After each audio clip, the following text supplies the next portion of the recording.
Hello everyone, once again welcome to biology class. Myself Shan Nawaz, biology department, St. Joseph PU Science College, Vijaypur. Students, in the last video we have discussed about the phylum Echinodermata from the invertebrates animal kingdom. So today we are going to discuss one more, the last phylum of invertebrates or from the non-chordates, that is phylum Hemichordata.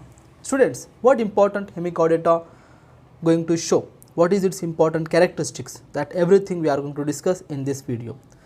As basically in this Hemichordata, mainly there are two words are there. One is hemi,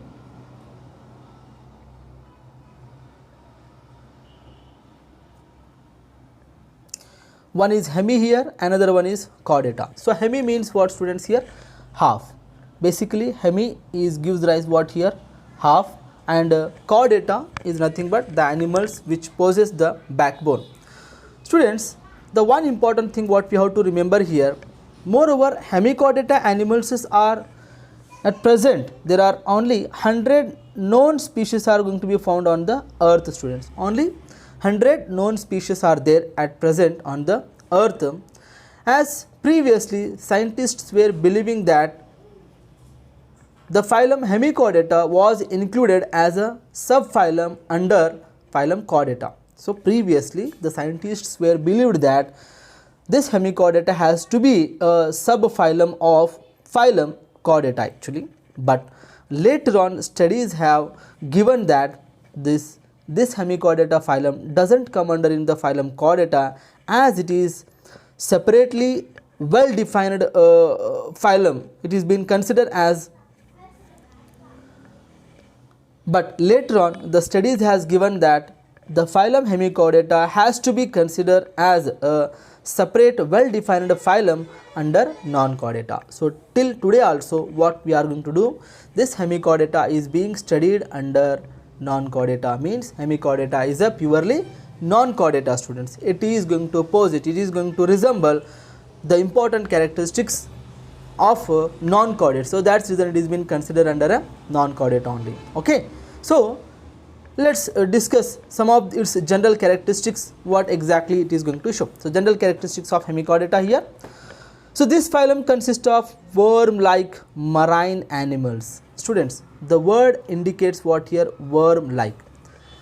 So as usual we all know that worm-like is nothing but,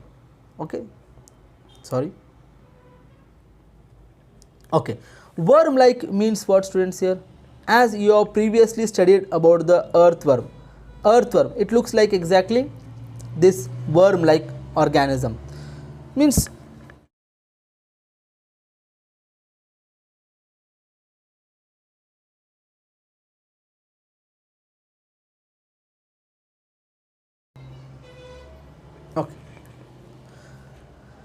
this phylum consists of worm-like marine animals. Worm-like marine animals means what, students? Here, it is basically looks like a worm, as we have seen earthworm, roundworm, as we have seen their body design, as like same Hemichordata also looks like a worm. So that's reason it is called as worm-like.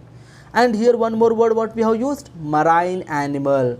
It means what, these Hemichordata animals, all the Hemichordata animals are basically going to live inside the marine water. So they do not find in any of the fresh water or any of the freshwater water bodies. Just it is being only seen inside the marine ocean water, students.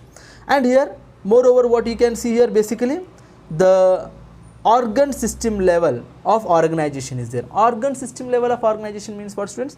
So body design is of consist, basically it is consist of organs. So organ system level of organization is there.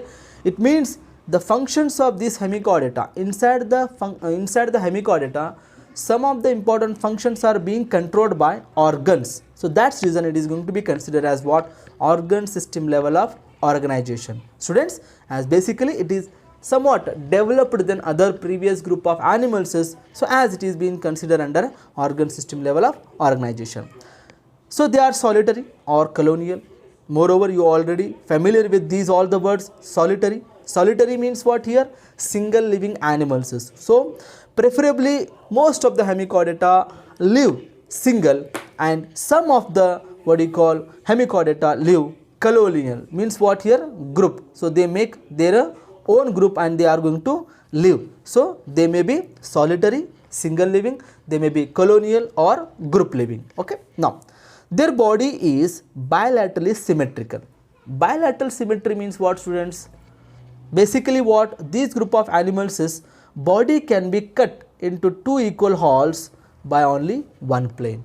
So this type of symmetry is called as what? Bilateral symmetry, students. Okay, so body can be cut into two equal halves by only one plane, as we have already defined all these definitions in the previous part, students. Okay, now triploblastic, the body is going to be consist of three germ layers. Triploblastic animals is, so outer ectoderm, middle mesoderm and inner endoderm. So three germ layers are going to become even in the hemichordata also. So they are basically triploblastic animals. Even coelomate animals.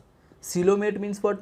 Coelomate means what, students? Here presence of coelom. Coelom means what? A body cavity which is lined by mesoderm. The gut wall and body wall is being lined by mesoderm is called as what? Coelom. And the animals who shows coelom, they are basically going to called as what here? Coelomate animals. So they are basically called as what, students? Here coelomate animals. Okay, next is body is cylindrical in shape, divided into three regions. So what are the three regions here basically? So body is basically going to be cylindrical in shape. So you can observe the structure of these organisms. Body is cylindrical, where it is been divided into three regions. Moreover, the first region is what here, students? Here proboscis. You can observe here proboscis. Second part is what you call collar, and this is the actually tail region. Okay, this complete whole part, this whole part they have mentioned as a trunk region, but usually this last part we will see, that is what? Tail. So body is being divided into three regions, that is proboscis, collar and tail. Proboscis we can consider as what? Head region. Collar we can consider as neck region, and finally what? Tail region. So body is being divided into three regions. Now some more important characteristics related to the hemichordata is what here? Circulatory system is open type. Students, open type circulation means what? Moreover, the organisms which do not have blood vessels for the circulation, means usually what? Blood circulates through the blood vessels, but these animals do not show any of the blood vessels. So that's reason it is being considered as what? Open type circulation. So circulatory system is of open type. Respiration takes place through the gills, obviously, students, because they all are what? Marine water. So they are going to be live in the water living. Basically they live inside the water. So that's reason they are going to be show what? Respiratory organ as a gills only. Okay, next, digestive system is going to be complete. So students, most of the time we have seen this digestive system is going to be complete. Means, it means what? Basically the animals who have two separate openings, one is mouth and another one is what here? Anus. Mouth and anus are the two separate openings if you find inside the any of animals. So such type of digestive system is being considered as what? Complete. Okay, now excretion through glomerulus. Where does it is present? It is lying in proboscis cavity. This glomerulus is also called as what? Proboscis gland. So what do you mean by proboscis gland? Basically these are the excretory organ. So where mainly they are going to help in what? Releasing of nitrogenous wastes. So these glomerulus are going to be present inside the, basically what you can see here, you can observe here, students. Here this is the structure in the proboscis. Here you can see the what you can say glomerulus. Here is the glomerulus. With the help of this glomerulus, it basically going to show what here? Excretion. Okay, so this is what. So excretion is usually what? Removal of nitrogenous waste, students, from the body, which will be done by either, means it is been done by glomerulus, or it is also called as what? Proboscis gland. Now nervous system is primitive. Moreover, these organisms have a nervous system of primitive type, means underdeveloping, not yet completely developed. Primitive indicates what?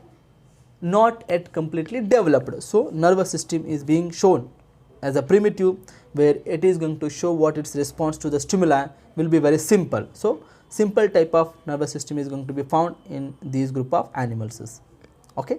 Finally students, there are some other important characteristics are being mentioned here. Let's see here. Sexes are separate. Moreover, separate sexes means what? Unisexual.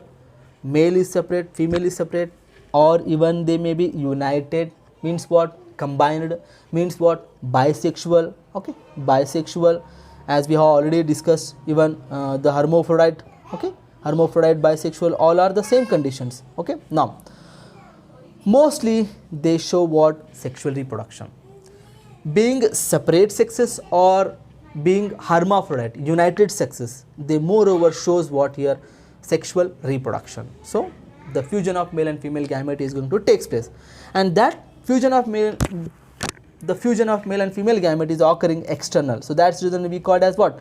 External fertilization. External fertilization means what? The fusion of male and female gamete occur outside the body. Next, development is indirect. So indirect development will be always show what here? Larva. So the stage of larva. So what is the larva name here? The free swimming Tornia larva. The larva name is what here? Tornia, which is going to be a larva of Hemichordata. Okay. So moreover, if they are going to show indirect development, obviously the larva stage is going to be present. So what are the examples for Hemichordata here students? Some of the examples which are being mentioned here. One is Balanoglossus.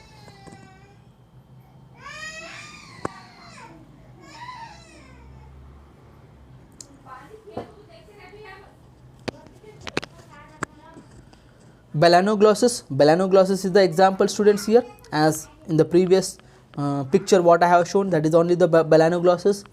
Protoglossus, one more example, and Saccoglossus. So these are the some important examples for phylum Hemichordata. Students, I hope you all have got the concept regarding about the phylum Hemichordata. Clear? So just you need to remember some of the important points regarding about that. Hemichordata is purely non-chordata students. It is going to be considered as what? Non-chordata. Second important point is what? They are basically looks like a, they moreover looks like worm like animals, and they basically what? Marine animals. They are going to live in a marine water, and moreover their body is divided into proboscis, collar and a tail. Apart from this, what you should remember means is what? The excretory system of these animals. So what is the excretory system of these animals? Glomerulus or proboscis gland is there. So apart from that, the larva name you should remember, that is what? Tornia larva. The larva is Tornia larva. Okay, so this is what all about the phylum Hemichordata. So if you get any kind of doubts or queries regarding about this Hemichordata, please comment me in the comment box. I hope you all understood the concept. So thank you for watching the video. Thank you. Thanks a lot.